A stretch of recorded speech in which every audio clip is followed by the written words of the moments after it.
Look, I've been hearing about magnesium for leg problems my whole career. Your next-door neighbor swears by it. Health channels push it constantly.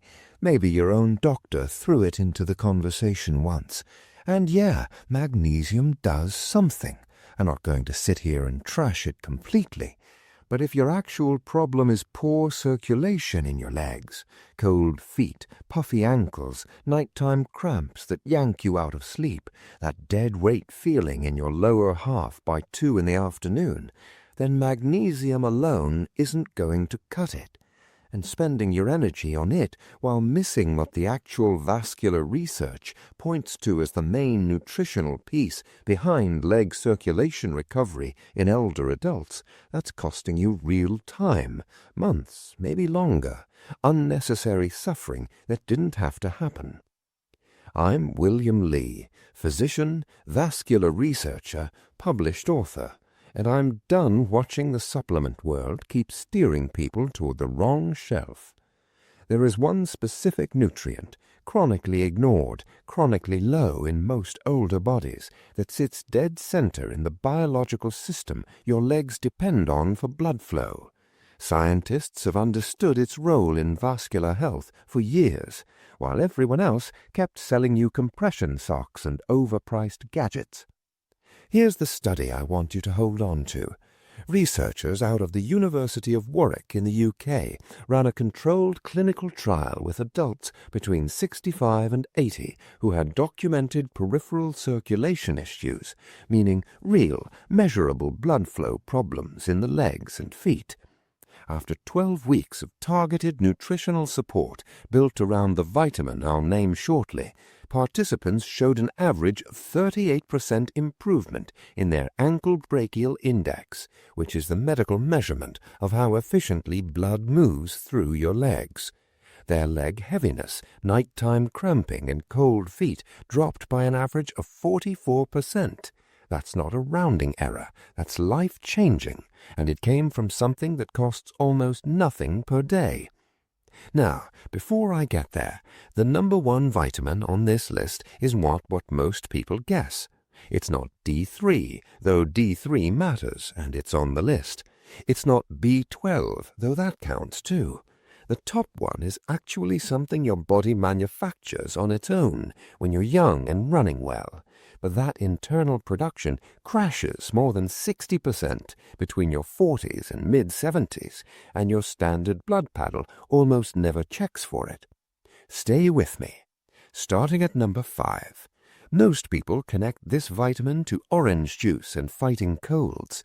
Almost nobody connects it to their blood vessel walls. That's vitamin C, specifically in its role as the main builder of vascular collagen.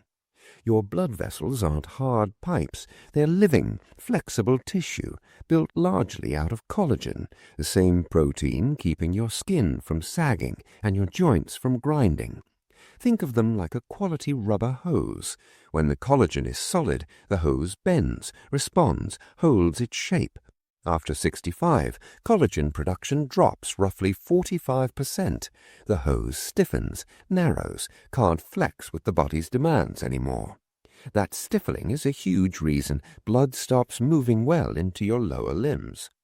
Researchers at Oregon State's Linus Pauling Institute showed that vitamin C isn't just helpful for collagen synthesis, it's required. Without it, the enzyme that actually weaves collagen fibers together can't do its job.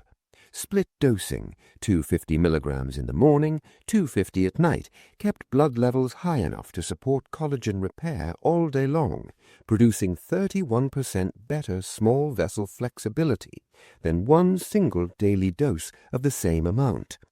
Use buffered or liposomal C, not plain ascorbic acid, easier on an older stomach. Pairs well with a small amount of copper-rich food, sunflower seeds, cashews, because copper is the cofactor that enzyme needs. Without copper, even perfect vitamin C levels can't finish the repair. Number 4, vitamin K2, specifically the MK7 form. Fat-soluble, needs dietary fat to absorb, and the subject of some genuinely important research that almost never comes up in mainstream circulation conversations. What K2 does sounds almost too good when you first hear it plainly explained. As we age, calcium starts depositing inside artery walls, vascular calcification. Picture the inside of an old pipe developing a hard mineral crust. That crust stiffens everything, narrows the channel blood moves through, and is a core structural reason circulation in the legs gets worse decade by decade. K2-MK7 activates a protein called matrix GLA protein, basically a biological traffic cop that pulls misplaced calcium off artery walls and sends it where it belongs, your bones. Researchers at Maastricht University in the Netherlands followed adults over 55 for 3 years. Those taking K2-MK7 had 37% less arterial stiffness than the placebo group. In people with actual leg circulation problems, reported symptom severity dropped by 41%.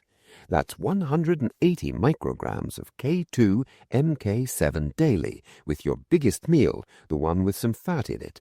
Pair it with D3, because those two work as a team.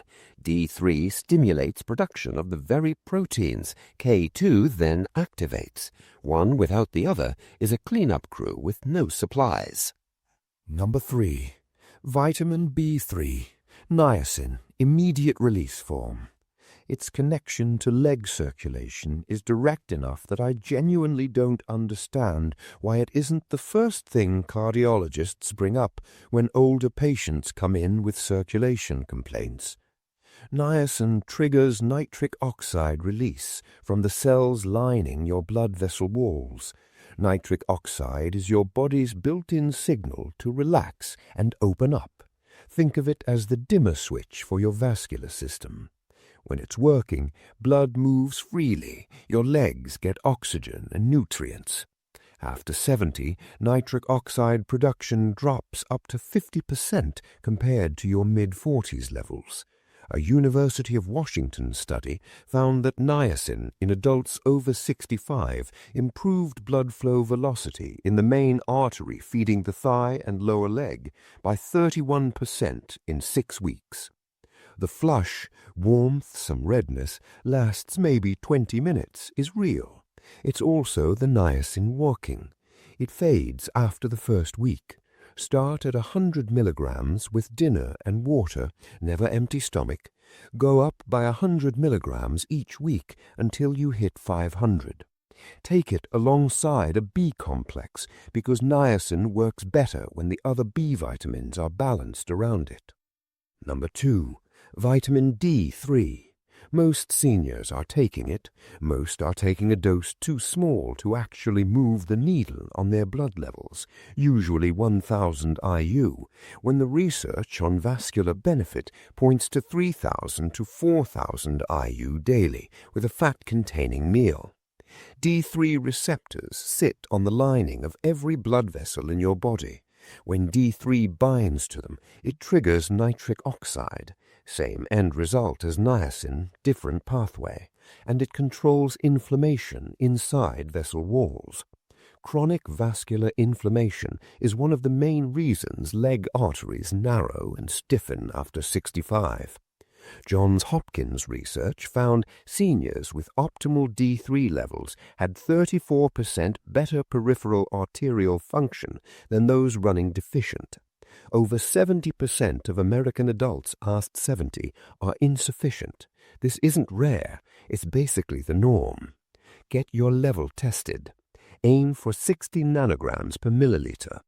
Pair D3 with magnesium glycinate, and here's where magnesium finally earns its place.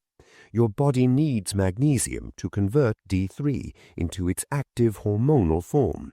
Without it, a big chunk of the D3 you swallow never activates. So magnesium isn't the answer on its own, but it is D3's essential partner. And number 1, the one your body made on its own when you were younger, the one's production collapses more than 60% between 40 and 75, the one almost no blood panel checks, CoQ10, technically a vitamin-like compound because your body produces it internally.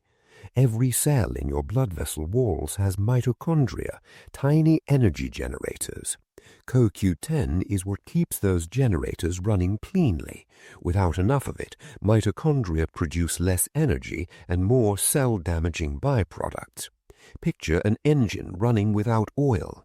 It still moves for a while, but it's tearing itself apart. After 75, CoQ10 in vascular tissue drops roughly 57% from where it sat at 40. That alone explains so much about why older legs lose responsiveness, lose elasticity, lose the ability to dilate and get blood where it needs to go.